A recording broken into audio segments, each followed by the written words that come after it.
System's armed. Yeah! Sick.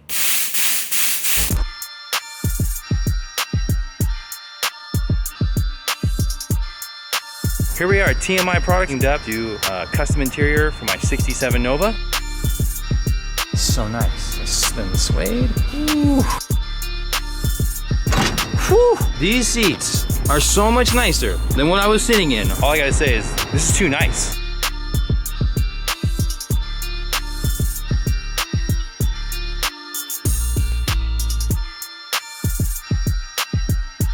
Back in the driveway with the Suburban. Took a little detour, worked on the 67. We got the new interior by TMI. That turned out great. Oh, and before anyone says any comments, yes, TMI called. They're going to fix that one cushion on the back seat that's going in a different direction. That, to be honest, I didn't even notice. They're going to fix it, so there you go. We're back to this now.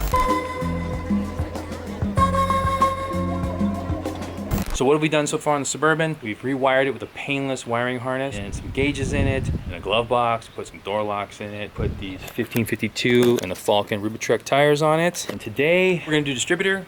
The reason why is because this has a points distributor on it. I don't want to deal with the points wearing out and having to replace them. So I do have a distributor that was in the 55 many years ago. Let me grab it and then we'll look it over. All right, so here's the distributor. This was in the 55 for a little while. This is a points eliminator kit. There's the part number if you're interested in it. It's a good alternative because it's a little more affordable. So if you have a distributor that you already have in your vehicle that you like and it works and everything's fine, but you don't want to have points, you can just put that kit in. Don't have points anymore. That's the plan. One less thing to worry about. I'm gonna retime it. It was funny because I drove the Suburban for a little while, and as funny as it sounds, I didn't go up there and check the distributor. I'm like, oh, that's kind of weird. So I went ahead, and after I realized that the spark plug wires weren't actually plugged onto the spark plugs, after I brought it home, I was like, oh, that's interesting. So I'll go up here and I'll just touch the distributor. And it was completely loose.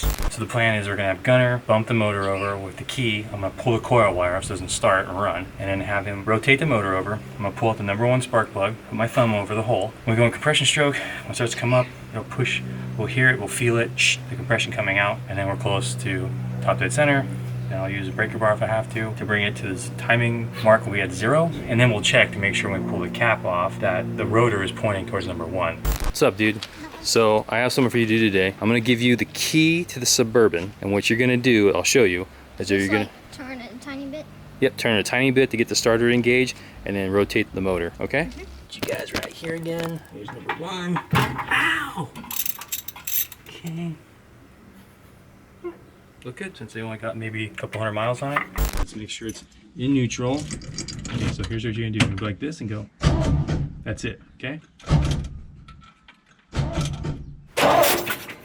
Okay, now let's see if there's, oh, the mark's on there. Okay, cool. Let me get a towel and we'll wipe off the mark and I'll rock the motor back a little bit. Let me get you guys in there.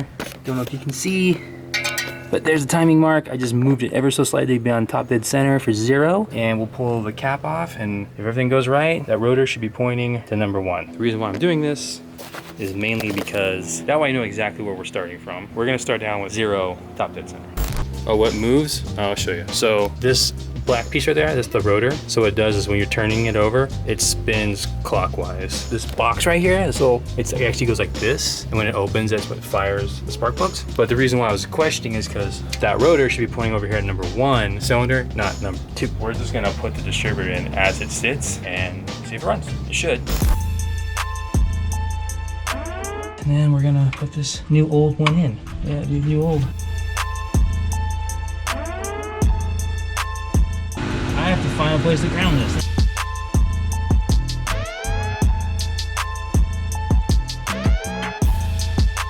Okay, so I thought about it. What I'm probably gonna do is I'm probably gonna bring the motor to where the rotor's pointing out #1 cylinder, and then I could just time off that. Old cars with original parts. So that's probably gonna be the solution.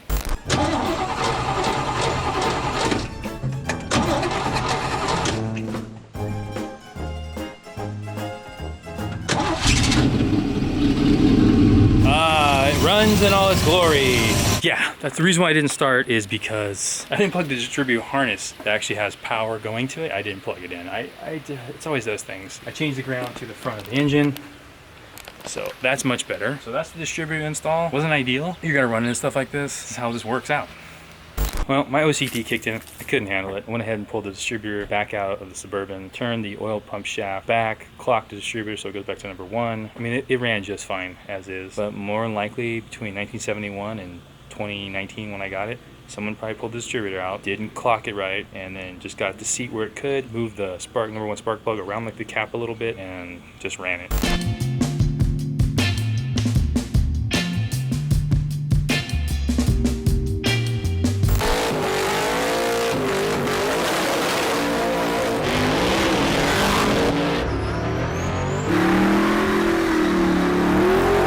So Andrew's gonna help me figure out why the nitrous isn't working on the car. All right, let's do this.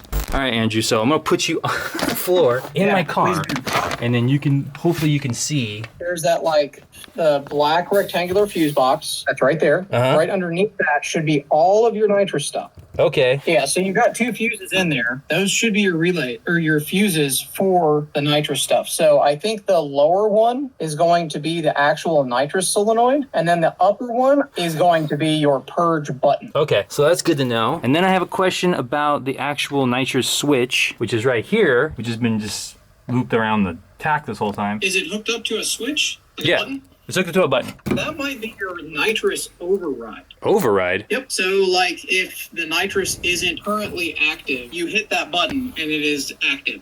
So it sprays. Oh, so the question is then, once I arm the system, I leave, it just starts running by itself? Yes, if you arm it. So right now, it only has like a 30 shot just to help cool it down. Do I have to get it? Do I have to go to the dyno to get it dialed in? You really need to dial it on a dyno to make sure it's safe. Well, there you go. I think you answered all my questions. There's power to the fuses at the ECU for controlling the nitrous, but there was nothing coming up to this plug that plugs into the solenoid in the purge. So those 2 random wires that were hanging out underneath the dashboard inside the car, they were just, I don't know what they're doing right here. These 2 right here are actually the grounds for the nitrous. So I just cut back a bunch of like zip ties and pulled this out and backtracked it. So this is one thing we can do. We can ground these to this post right here, and then we can continue on, see if that does it or not.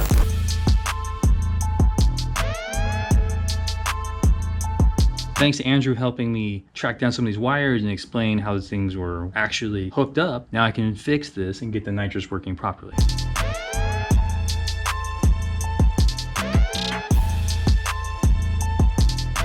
Yes, I wired up the grounds, and then I just hooked up the purge solenoid back up to connector, and I think we're good. Well, let's go turn on the car, power up the nitrous, and then see if we can hear the solenoid click for the purge. System's armed.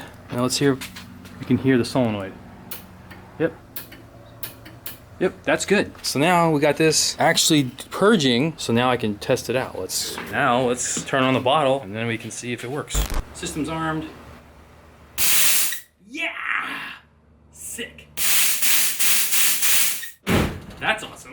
That is really good news. I'm so excited about that. Nitrous solenoid's hooked up. We know the line's hooked up to it. So I just gotta tidy up those wires for the solenoid and the purge, clean those up, zip tie them back down. So yeah, we'll get back to this and we'll figure out the fan power through the ECU and get that running the way it's supposed to. Getting one step closer.